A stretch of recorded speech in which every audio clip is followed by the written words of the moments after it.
Sure, yes. There we go. Okay, cool. So I guess we'll start with this disclaimer. KC's Coffee Talk discussions reflect personal perspectives and current industry understanding. These ideas are continuously evolving, and I encourage you to share your thoughts and insights each week. Please note that the views expressed during these conversations do not necessarily represent those of the Canadian Association of Consulting Energy Advisors. And with that said, my name is Jill. I'm the current technical liaison director. I've recently taken over for Allison Conroy since January. It's been quite the whirlwind since then. Kind of getting comfortable in this position, which is awesome. Kind of trying to connect the dots with for our industry and represent and provide advocacy wherever we can, because our world is ever changing and getting to be a lot more important, so to speak. So that's kind of my thing. I'm from Kelowna. I'm from BC, and this is my first crack at providing this coffee talk kind of event, and I am extremely pleased to have Mr. Liam Butters here as our Casey member guest today. I just recently met Liam, gosh, well, I guess upon taking on this role in January, but I mean, Pretty close, again, yeah. like our industry, we hear about who's working where, and we see the names, and we see the reputations, and we see like kind of the interaction they have with the industry and with jurisdictions and so on and so forth. So that's always great. But I was it was great to finally meet you virtually, and Totally. as we are in this environment here again. So yeah, so I thought what a great idea to have Liam, who is also recently just been voted on the board of directors for Casey, to have him as a guest to kind of go through what we do here at Coffee Talk. So Totally. very informal. We just want to kind of dive into, what we've been doing, what you've been doing, thoughts, ideas, what makes you the energy advisor you are, and we'll just go from We'll there. just go jump right. Let's Okay. just jump right into it then. So yeah, so Oh, like sounds as good. as Jill said, I'm Liam Butters, and I'm an energy advisor based out of Victoria, BC. So both Jill and I are both hailing from the west side of the country, which is, and we'll get into this. It's interesting to me technically, because the West Coast is just it's so different, especially where I am on the hard West Coast. Our climate is just so completely different than the rest of the country, even from where Gilles is in Kelowna, which is incidentally almost where I grew up. I grew up about an hour south of there. But the Right, climate right. between those two spots is massively different, and that has an impact on us as energy advisors. But yeah, in terms of who I am, like I said, I'm an energy advisor. I'm also a mechanical engineer. So that's my kind of my training background. I came at becoming an energy advisor from a kind of really super roundabout way. But yeah, so I've been doing it, I don't know, 5 years or so now, maybe a little bit more. I got into it through another energy advisor, actually, a colleague who our kids are the same age, and I used to work with his wife, and he said, "Hey, like you could probably do this kind of thing. Are you interested?" And I was like, I don't know, maybe. Started looking into it and was like, that sounds like I could totally enjoy this. And here we are, 5 years later, doing doing a ton of it. So, yeah, That's no, really I've cool. really enjoyed it. And for me, like I've focused almost entirely on the existing homes market, which I just find slightly more interesting than new construction. But Very cool. That's funny. We I think we talked about this few weeks ago. We've all kind of got that person that kind of got us into that first kind of, I don't know, push off the cliff, or I don't know what you want to call it, or yeah, drinking Kool-Aid, or there's so many ways that we could put it. But and it's funny how like I don't know about you or what the experience was, but for me, like I was instantly, I don't know, like the first kind of exposure to doing energy audits and what it does and what it can do for a homeowner. Because again, like you, my first exposure was mostly existing homes. And I think that's mm, probably the story for a lot of people, except for now. yeah, Industry's changing a little bit. Like new homes, it seems to be here in BC seems to be quite the first step right now yeah, because of code compliance and such. totally. So yeah, but yeah, like it really is a quick kind of transition from like, wow, this is such a cool field. Yeah. Oh, and getting over the initial terror as well. Like my first house. So I remember it like it was yesterday. Like rolling up to my first house, I'm super nervous. Get my brand new blower door. It's been used like I don't know once or twice at this point. And it was a three zone MURB. And it was like immediately I'm like, oh my gosh. And it's I don't know, it took me like 7 hours or something ridiculous like that. It was just crazy. And I remember coming home and being like, wow, this was hard. What have I got myself into here? And then, you do more and you do more and you do more. And now, a couple hundred under my belt and you don't get those butterflies anymore. But certainly, I mean, I still get that feeling every now and then when you go, like you arrive at a existing house, maybe you haven't done the right amount of research into it. Like you got the address, great, you plug it into Google Maps, your car takes you there, it's fine. And then you roll up and it's like a 7,000 square foot custom home with 75 windows, and you're like, okay, here we go, right? Is that But when you call the office and go, or you're you're yeah, clear for exactly. the afternoon? Yeah, Clear my I'm afternoon. I'm here all day. Sorry. Yeah, Yeah, exactly. This one's going to be a nightmare. Yeah, especially here in Victoria, we get those periodically. You get these like turn of the century 1890s houses that are massive. And they'll be 14 air changes per hour or something like that. So yeah. you never know. Yeah, and it really takes a skill too. Like even in that kind of a house, you walk through and you can almost kind of sense it saying, you know what, something's been upgraded here. I think Yeah, that is not original and that's not original. And okay, I've really got to now put my radar on and really try and figure this house out. totally. And I think that's what one of the skills of a really seasoned EA or to do a proper existing home, you almost have to have that kind of It's like a sixth sense, right? yeah, And exactly. I was having this discussion with a homeowner even just yesterday. Like 1960s house. So like again, I'm walking into a 1960s house and I have a pretty good idea of what I should be expecting. Again, 1960s house in Victoria, it's gonna look differently than a 1960s house in Kelowna would. And definitely very different than a 1960s house in Lethbridge or Peterborough or something like that. But you walk in and you're like, this doesn't feel right. Like the walls are too smooth or like you've got some weird, you've got like a shed roof. It's like, that doesn't feel right. Like, yes, okay, technically they would have been building those in the 60s, but you just never see them.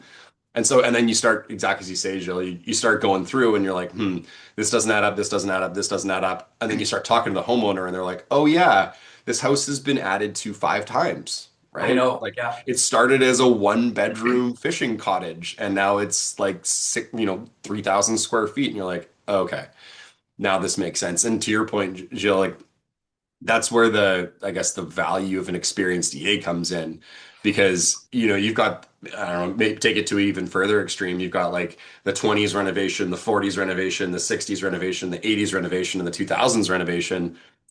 Different building codes, different levels of insulation, different techniques, different, everything about those is different. And if certain tools or certain assumptions just might completely explode when you try to do that. Like every window is a different type. It's like, okay, No. cool. Yeah. Yeah. Right. Makes it tricky. Gosh. But We've had I remember going to talking about that kind of the sixth sense. I guess it just comes with experience too, right? Like completely. nothing beats experience. Nothing beats like, okay, you know what? I've been in 300 homes.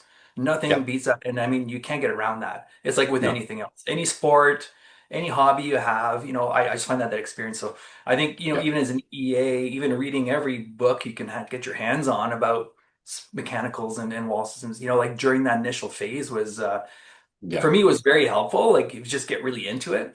Yeah. Yeah, it's even some houses where you walk in, you can kind of sense the vermiculite in the attic. Yeah, exactly. Like Like something you something just feels know it's off. there.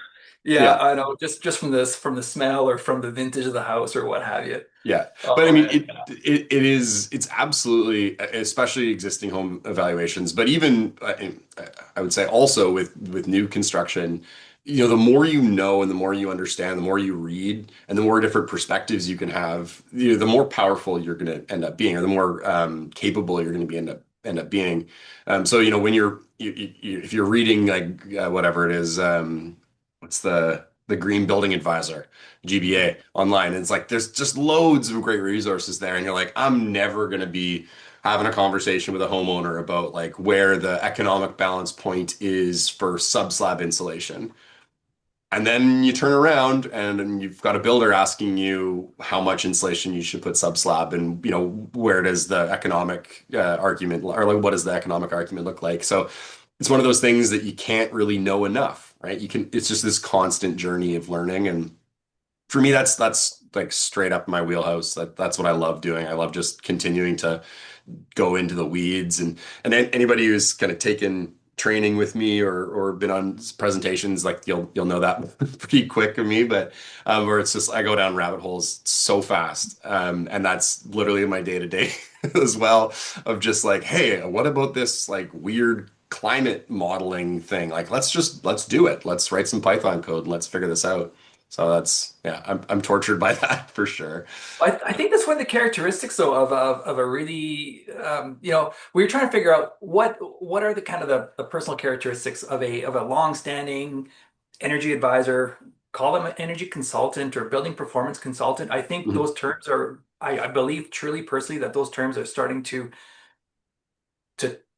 interweave and change Oh yeah. and kind of evolve in a way because I think that's where our industry is headed, where our profession is headed. It's Yeah. overall. It used to be just energy. Now it's like full up performance. Like you're saying, Yeah. the characteristics of wanting to see where this leads, going down the rabbit hole is a term I learned, many years ago, Yeah. um, from colleagues actually in the field. But Yeah. that's what it is. You kind of go in and dive into an energy model and say, what happens if we do this and if we do that? And Yeah. so I think that is something that we all possess to a certain extent. Totally. And I think as the industry evolves and as energy advisors take their own careers in different directions, right? Like, again, there's loads of energy advisors across the country who have spent all of their time focusing on existing homes. Rebate programs change, something shifts in the market, and suddenly they're going off in a different direction. But there's loads of other energy advisors who have just only ever focused on new homes. And then as we get into changing rebate environments or changing code compliance environments, then you'll have energy advisors kind of going in like integrated design direction and mechanical design direction and envelope consulting and maybe they're going into commercial, right? Like there's so many different layers and being a residential energy advisor just it sets this building science foundation. You get that foundation, you get to understand how the models are put together, how buildings are put together, how heat loss works. And then again, you just take that and you run, right? And you get more experience, you ask more questions, you take more training, and then you start unlocking these wild industries you never thought would have ever existed.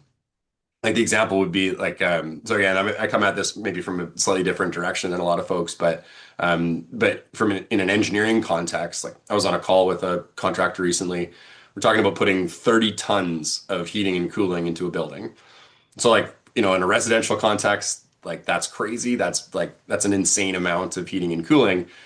This is like a medium-sized furniture store in Victoria. And yeah, we're putting like it's going to be like four different rooftop units. The total equipment bill is like just a little over $100,000. Oh So it's yeah. like the numbers change, but the math is the same, right? Like the heat loss equations are the same. Yeah, okay, the internal gains look a little different, but again, the math is the same, like, heat transfer equations. And so I think a lot of energy advisors are probably going to find themselves in this situation where they're looking for, new markets. They're looking for new things to do. And the ones that are staying really curious, they're going to end up finding all of these little nooks and crannies that exist already in the market that are probably pretty underserved, right? So Yeah. it's an exciting time for energy advisors. It's also a super hard time, right? Like a lot of our colleagues are having a tough go. Like things have changed, and like you say, in BC, we're a bit buffered from that, as opposed to some of the other provinces because of because of our step code, because we have performance-based code enshrined in code. So like there is a kind of baseline level of work for energy advisors in the province. But it's not the same as it was 2 years ago. I'll for sure understand that. So it's a tough time for folks, but it's also pretty exciting. There's a lot of opportunities out there for sure. Oh, yeah, I totally agree. I think I think you really kind of brought forward, one of the important things there is not so much diversifying, but just naturally finding pathways to add to your skill set. Mhm. And by doing that, you are kind of, in a way, finding organically finding niches of extra business or extra, not just business, even just, relationships with certain Yeah, people, certain contractors. All of a sudden, it turns into, hey, I can do this for you. I like this is extra work, and we totally. find ourselves kind of in that niche. Well, Yeah, and it's you never know too, right? Like you never know when it's going to be like, I don't know, you're doing an evaluation, it's fine, and then like randomly the solar truck rolls up, they're coming down the street or the HVAC truck rolls up and parks at the house. And you're there, doing your thing, and they walk over and like, "Oh, hey, are you the homeowner?" You're like, "No, no, no, I'm the energy advisor." And they're like, "Hey, yeah, you got 5 minutes for a question?" And it's like, and boom, that sets off like a 5 year yeah, relationship with the heat pump. Like I've got that exact example in my own experience of, like, oh hey, and it was me rolling up to the house, and some guys outside looking at the house, and I'm like, oh, are you the homeowner? He's like, no, I'm the HVAC tech. It's like, oh, hi, I'm Liam, and 4 years later, he's up in my attic installing a heat pump, and I'm helping their guys, learn how to do heat load calculations, and it's yeah. it's crazy. You never know where those relationships are going to take you. And so, It's true. And it's just it came from asking a question and creating that completely, relationship. And all of a yeah, sudden you've kind of got someone in your and so do they. It's very reciprocal. Like now totally, you've got someone on your speed dial yeah. that you can talk to a let's say it's a homeowner looking to do, a new heat pump. He's like, a question comes up and it's hard to understand, or maybe it's a manufacturer or supplier question. And hey, you know what? I got someone I can call and boom. It's just a Totally. great tool to have. Well, Yeah. and so I'm going to show you if I can show my phone. I don't know if that looks okay. So There you go. Yeah, we can that's, see that. you see that like graph, it's super peaky. That's my heat pump outside, right? So that's the electrical consumption of my heat pump going on and off and on and off and on and off. I pulled that up, I put some probes on my electrical panel to get that graph, and I looked at that. I was like, is that normal? Like I've never looked at that data set before. I've never looked at what the energy consumption pattern of a heat pump would look like on the like minute by minute scale. So what do I do? That guy that I met 5 years ago and Yeah. on some homeowner's front lawn, called him up. Hey, this is what, like, I just sent you a text. Can you have a look at that? Is that normal? And he's like, yeah, for sure. What that is, the compressor's turning on. It's, increasing the temperature of the refrigerant. It's increasing the pressure, of the vapor phase. It's pumping it around, but it doesn't want to keep increasing that pressure. It needs to bleed off some of that heat first. And it's like, okay, so that's super normal. And I've now learned something, and now I'm going to That's spend the right. next 2 hours researching, how heat pump cycles actually work, right? And Yeah. is that key to doing an existing home evaluation? No, but it's really Is it interesting, is it right? cool to know? And Yeah. you're a mechanical engineer and you learned something. Totally, right? Like I probably should have already known that, right? Like I probably should have looked at that and been like, "Oh no, this seems normal." But my brain went to, "Is this short cycling?" And then, okay, well, what is short cycling? Well, okay, short cycling is a bit of a smaller time period. Okay, and again, it just takes you down these weird rabbit holes, right? And Yeah. so I've really appreciated that about the energy advising industry. Again, as a really curious person, with and all of us are subject to this now. We have access to unlimited data, like unlimited information, unlimited resources, unlimited kind of areas that you can kind of drive into. And building science is hugely broad and really complicated. And so there is always something to learn, that we can all be either maybe we're using, maybe we're just learning for interest and then never going to actually implement. Who knows? Who cares? Right? It's Yeah, if it's exactly. interesting and it keeps you happy, then do it. Right? Yeah.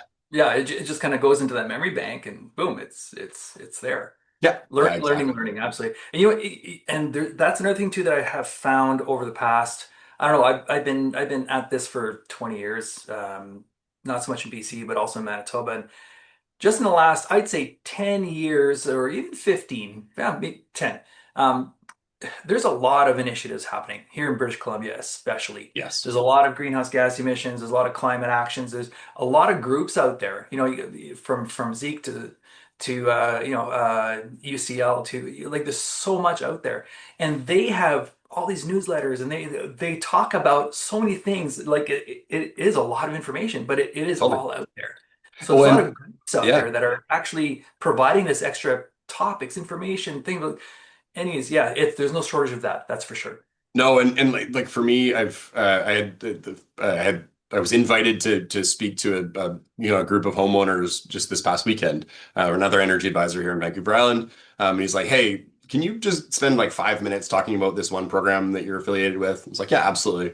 Go in there, and it's like the multi-purpose room of a community center or whatever. There's coffee and there's donuts and there's 30 homeowners, right? And every single one of those homeowners is there because they have a unique question, or and they all are homeowners, right? They all have this really complicated machine that they're trying to manage that nobody really understands, or very few really understand properly. And so you get all these questions of, is it economical for me to put on solar panels? Like I was quoted 350 a watt. Like, is that normal? And like, there's just so much there to be helping, or information to be providing to people. But to your point, Jill, like that was just one municipality, right? One municipality, one climate action group.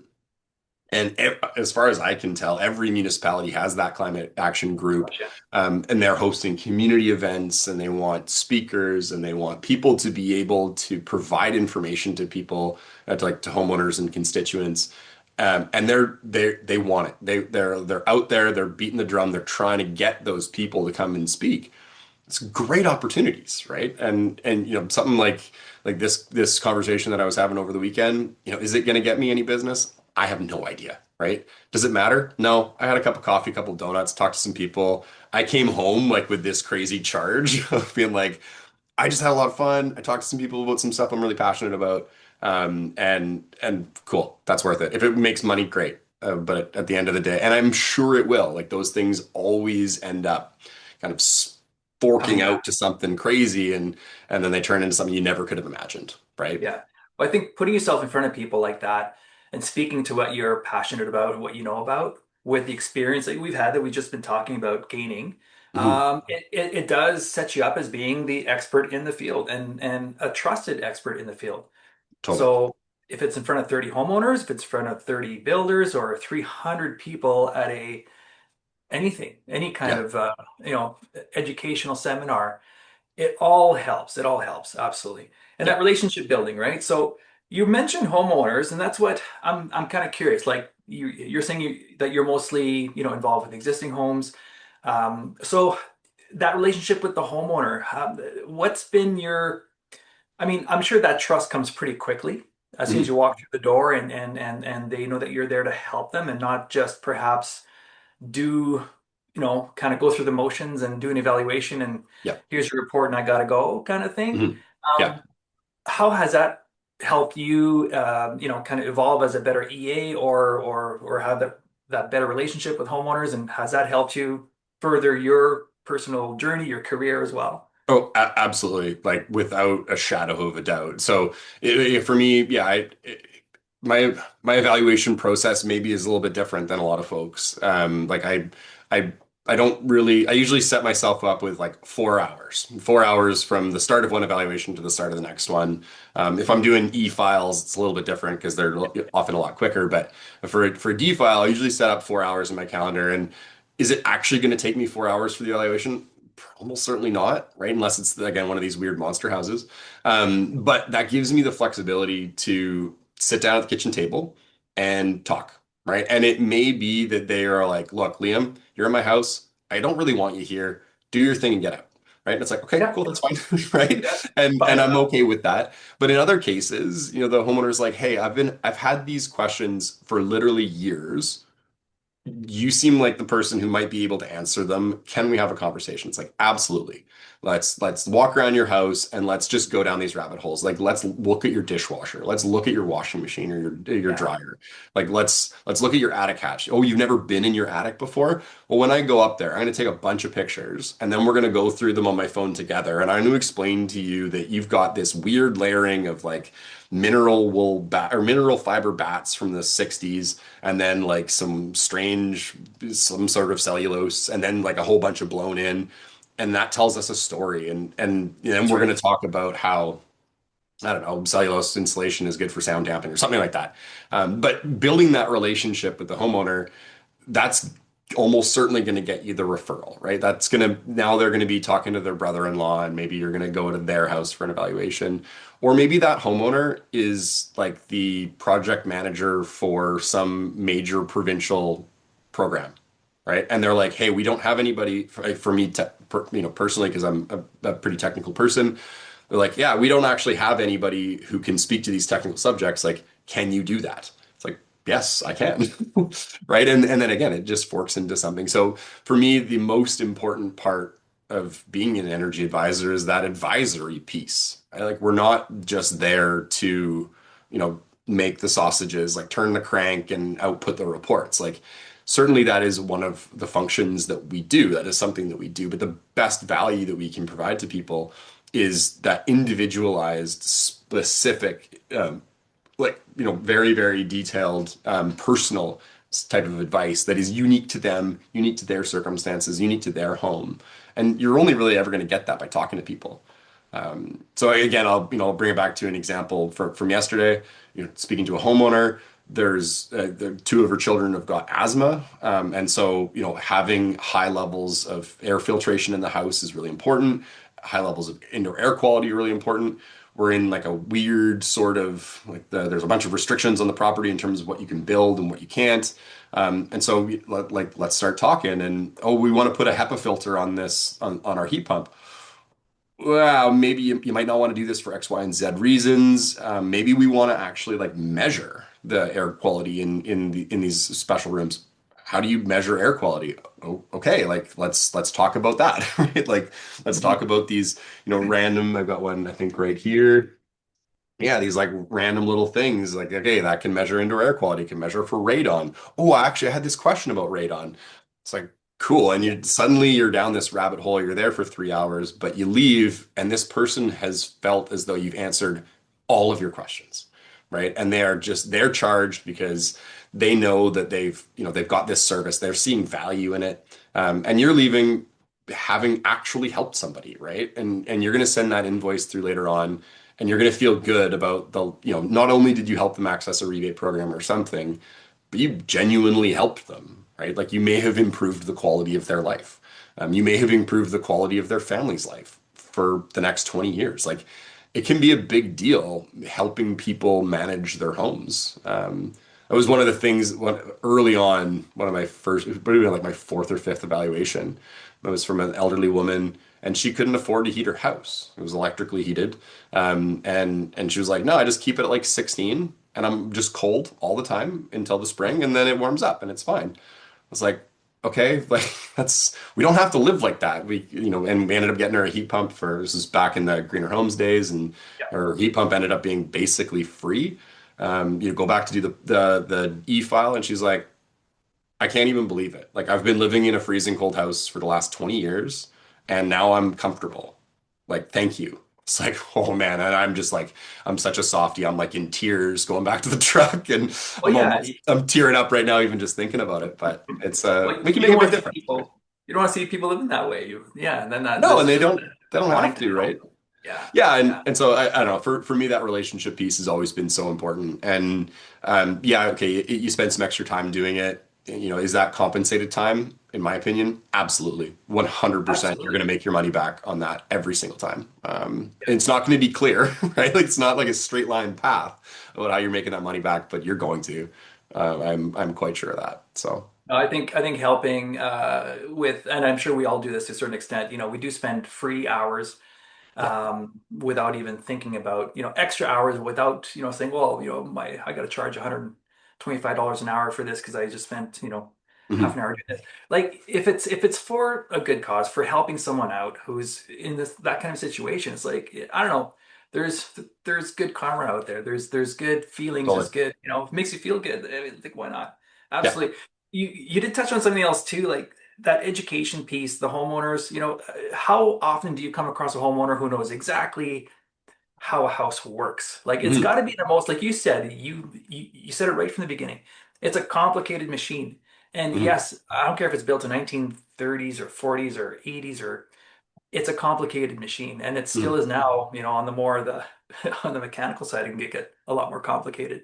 Yeah. But even just that piece of showing a homeowner how their house works and what's actually probably in the walls and what's Hmm. actually, missing, like maybe you saw that attic venting wasn't quite visible from the attic when you looked in there, and Hmm.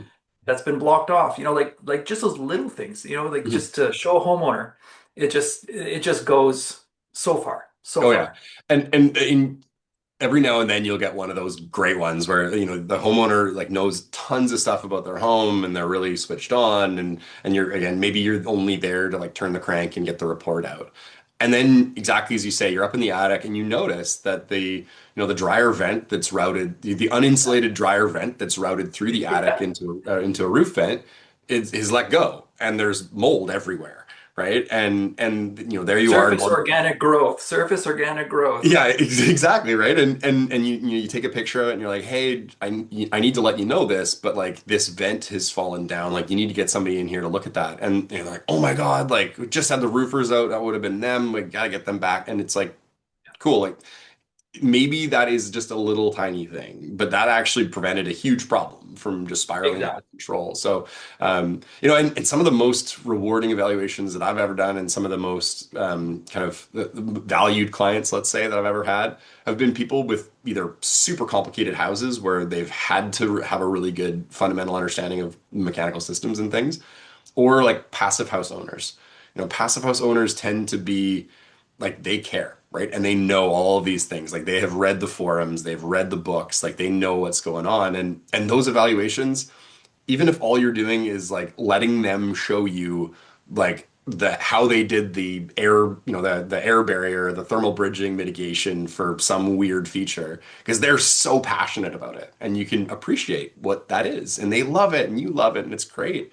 And usually and it depends on the client, but very often there's like a little nugget there that you can end up providing, like some extra little bit of information. The one that pops into my brain again is a passive house owner. House was like a 0.28, I think, air changes per hour, like crazy, crazy airtight house, beautiful house. And the entire discussion we had during the evaluation was about the economics of solar and battery systems and like, how net metering works and how to do these calculations. And this homeowner, again, knew tons of stuff about all these different things, but they never actually just like sat down and done the math.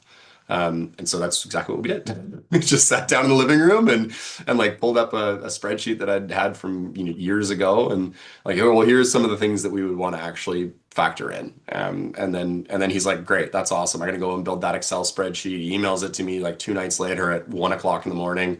And we can nerd out about that for a little while. So it's no matter what, no matter if the homeowner is on the one end of the spectrum, completely uneducated about their home, maybe doesn't even care, or the completely other end of the spectrum, they're also a mechanical engineer and they know everything about their home, or another energy advisor. That's the other one too. I've evaluated a couple of energy advisors' houses, and yeah, again, you just end up nerding out about some stuff that you're both passionate about. So Yeah, that's very cool. That's very. yeah. So where do you see, I guess, us as EAs right now? We talk about our world is really changing a lot. Mhm. It kind of starts here in BC, and I know I'm hoping that people from all over the country might be watching this at Mhm. some point. And but there's a lot going on here. We're usually the first to try something out, and then it can trickle. It's great to hear that there's stuff happening at code levels nationally, and even within provinces that are progressing, I guess, towards more what we're seeing here. Mhm. Um, but like, where do you see in regards to existing homes in that regard? Where are we headed as energy advisors? Like, Mhm. what other stuff can we or we might be see ourselves doing in Totally. 5, 10 years from now? Yeah, absolutely. I mean, I don't know the number. I probably should know the numbers offhand, but if we look at the opportunity that existing homes presents from an energy management perspective or a climate change mitigation perspective or an economic improvement perspective for people, it, in my opinion, it outweighs the entire new homes construction market, right? Like you've got all however many millions of houses that are existing. Some of them are garbage in terms of energy efficiency or and have these crazy through the roof greenhouse gas emissions. There's so many of those houses, right? So existing, in my view, like the let's call it the feedstock for existing homes, energy advisors, it's there. Now, how do we turn that feedstock into something that creates business? Okay, well, often incentive programs kind of build on that, but that's for the evaluation piece. Well, what about the other stuff, right? Like, what about the economic analysis? Like, what does it take you know, to prove to a homeowner that they should be on a different type of electrical metering? Right? Like maybe they should be time of use instead of, the rising block or whatever it is here for us here in BC. So, are there ways for energy advisors to, you know, expand their service offering into those types of things? Absolutely, there are. We're still seeing a lot of rebate and incentive programs targeted towards like MURBs and like condos and apartments. We're having homeowners condos and apartments electrical planning reports, EPRs. Those are mandatory as of the end of this year for Lower Mainland, Fraser Valley, and Vancouver Island, I think. So that, does an energy advisor have a role in electrical planning reports?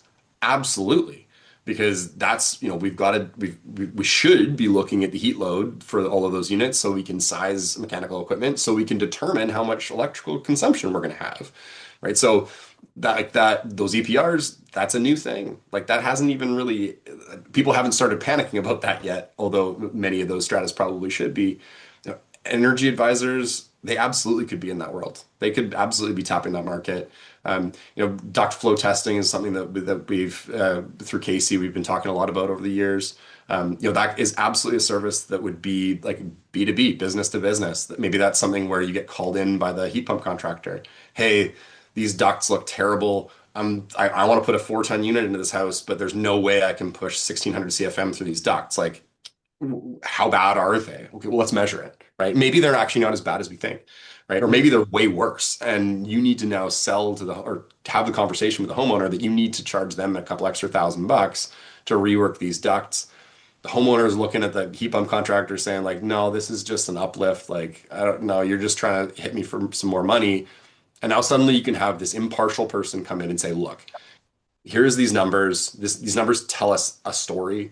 And this isn't just an add-on. Like this is something that you That's should right. actually consider. So, energy advisors can offer so many different services like that. And again, like, to this point, we've only been talking about the residential space. I know. For my region here in Victoria, I believe the city of Victoria has a requirement for at least consumption tracking of all commercial buildings.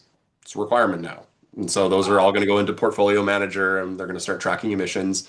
And then the next step beyond that is, okay, well, now when we have to upgrade mechanical equipment, we have to be achieving some sort of percentage reduction.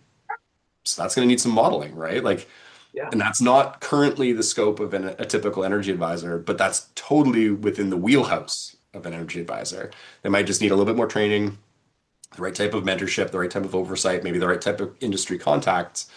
But yeah, man, it'll grow for sure. And I know that, like, certainly, Jill, from your both of our perspectives, when we're speaking, with code writers or policymakers or NRCan or whoever it might be, all of those organizations, they're all looking to leverage energy advisors, right? They're Yeah. all looking to leverage that experience base for some reason, right? And they're all trying to get there. And there are a lot of them, they aren't there yet, but they want that, right? Yeah. No, And you're absolutely so right. it's super exciting. And again, it's a hard industry because it is so often boom and bust. But those energy advisors that are willing to kind of weather the storm and expand their service offerings and get smart on weird different subjects, like you're going to do fine, right?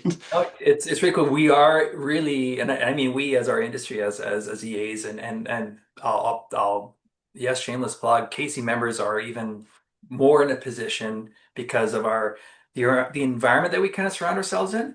But Totally. we're in that position where we can connect the dots. We know, oh, you know what, you can see the gaps and say, like this needs to get done, and I know who to talk to get this, like you're saying, all these extra things like the EPRs that you're just talking about.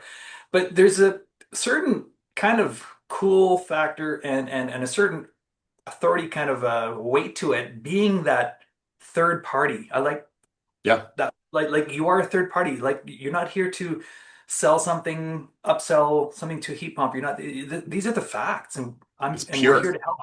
And we're here to Totally. help.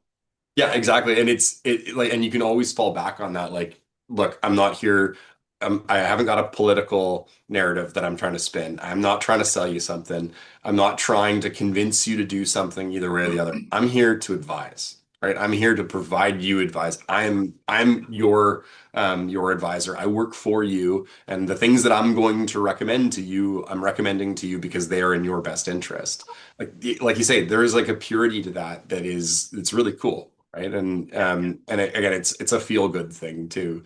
I know lots of energy advisors as well, like who've gotten into the industry because maybe they were frustrated with the residential construction market. Maybe they've come off the tools as a carpenter or millwright or who knows what the trade was, and they're frustrated with how the market works, and so that's what they want to try to change.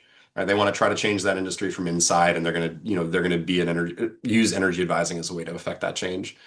Or maybe the energy advisor is doing it because they really want to do some climate change mitigation. They want to do their part.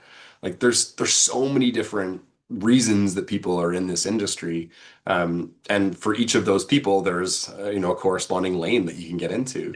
The person who wants to improve the industry, maybe they're going to be starting to push that integrated design process piece a lot more. The person who's really into the climate change side of things, maybe they're going to be doing greenhouse gas emissions modeling for municipalities. Like there are those opportunities out there for sure. There are. And sometimes they're really hard to find. I get that, but they're there for sure. They're there. And there's a thirst, there's a hunger out there for it right now. If Yeah, you want to make, yeah, there's definitely a feeling of change making, change makers, change, um, you know, um, kind of not so much affecting our environment, but really influencing in a totally. way, code wise, build wise, construction wise. There's so many things happening right now that are being kind of led into the better direction, Mhm. and I find that we happen to find ourselves at that table Yeah. having those discussions as energy advisors a lot more and more. Yeah, Yeah. it's Well, and there's nothing just to kind of to springboard off of that, and sort of kind of getting into the IDP, the integrated design process side of things. There's nothing better than being able to provide a service to someone when you know that it's going to be free for them, right? Like you know that they're out of like they're either going to have such a fast ROI that they're going to be they're going to be in the black within 2 years. Right? That feels great. Or when you can get somebody a free heat pump by combining a bunch of rebate programs and you're helping them stick handle all of that. Or, when it comes down to IDP and new construction, when you can go to that builder and say, look, how many times have you had to chip up a portion of your slab because the plumber forgot to do something or the electrician forgot to run the extra circuit for the heat pump? Like it takes one of those things to pay for the whole fee for an energy advisor doing integrated design.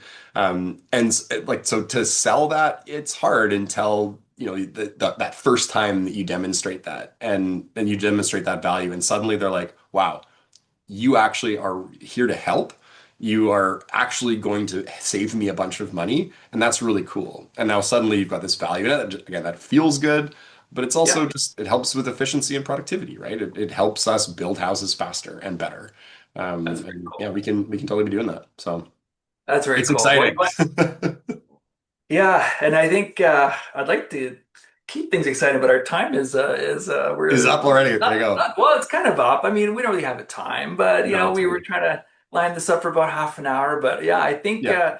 it's been an amazing conversation. I really do enjoy this. Like um, we love talking about how to air tightness details and Oh you yeah. know, Yeah.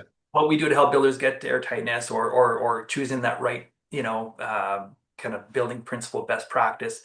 But, looking at what we're doing from the other side, as to the why, the relationship building, and where that leads us to, I think it's so cool. And it's something that I think for a lot of us, it can happen kind of subconsciously, I guess, or just it Mhm. happens for Yeah. whatever reason. But Totally. it's really cool to exchange those ideas and see how, not that we're not trying to do that. It's just there's certain steps of building our relationships with through our business that really help us through and for that longevity. And it's Yeah. really cool to get your perspective on that as well. Yeah, no, for sure, for sure. Yeah, it's like you say, it's a super interesting industry. So I have been in many industries at this point in my young career, and all of them have almost unlimited complexity, right? It doesn't matter if you're building houses or apartment buildings or mines or trucks or whatever it might be. There's almost unlimited complexity when you look for it. And this industry is no different. So anybody who is curious enough, like you can spend an entire career focusing on, and you know, people have. If you go into the background of Hot 2000, there's like 4 or 5 PhD theses. Some that went into heat loss due to air leakage. Like there's a PhD thesis on that. Like there's a PhD thesis somewhere on how foundation heat loss works. Like it's not obvious, but it's there. And so once you start getting that impression of like, wow, okay, like if people are writing PhD theses on Hot 2000, right? And we give Hot 2000 a really hard time in this industry. Yeah. And then some of that is justified and some of it's totally not justified. But you look at a tool like that and you're like, nah, this is just like 2001 software. We have to use it. It is what it is. It's like, no, man, it's super, super complex, right? It's actually a really sophisticated tool. And you're like, really? How so? And like that how so is like that for people like me, that's the springboard. It's like, hey, you just asked a dangerous question. You've got me for 45 more minutes talking to you about more information you've ever wanted to know about these things. So it's cool. It's a Very super cool. interesting industry. So That's awesome. and Thanks. Gilles, I'm looking at the last of our talking points that we had. I don't think we got to a single one of the talking points that we wanted to. That's We kind of went kind of varied, but yeah, kind of, not really. I mean, all over the yes, map. to everyone listening or watching this, we like to have some form of a structure, but Liam and I had a little conversation saying, let's just go. Let's Let's just freestyle it. go where But this the takes. but the important question, Jill, that you had as the last talking point was RetroTech or Minneapolis, and that's you got to ask every energy advisor that. So, and I'm going to answer it with a complicated answer, and then I'm going to say both because I Ah, run a RetroTech blower door, but I also do have the flow grid through Minneapolis, so I've there you got go. both. And then Perfect. actually, shout out to Mark Bernhardt. I used his ASIN Mark II flow finder the other day. So that's another brand. So that's a duct Ooh, flow measurement tester, like for heat registers. I see. So even more than that's like I think they're Swiss or maybe German. Very So cool. yeah, but I'm Team Very RetroTech. I even have cool. the just to show you how nerdy I truly am. I even have the RetroTech 50 pascals bumper sticker on the back window of my truck. There Uh, you go. so yeah, I let think what we're my gonna have to start doing is hitting up RetroTech and Minneapolis and Tech to for some coffee mugs for our coffee talks. And in advance, 100%. we'd have for our next guest, we have to ship out the appropriate coffee mug so we could All because right. mine's getting kind of boring here on Yeah, these no, calls. so that's an excellent point, Jill. So yeah, when we inevitably send this link through to the folks at Tech and RetroTech, hey, the ball's in your court. It's Whichever of you coffee can mugs. get coffee cups to Gilles fastest, it sounds like you're gonna get some free advertising. Very cool. Very cool. Yeah, Awesome. Well, thanks, Liam. It's been great. It's been a good time. This flew by. totally, As absolutely. I thought it would. And Yeah, thanks for making my first crack at this coffee talk a very, very easy one. totally. And No, my yeah, pleasure. all right. Well, thanks again. All right, cheers, man. Bye for All now. right.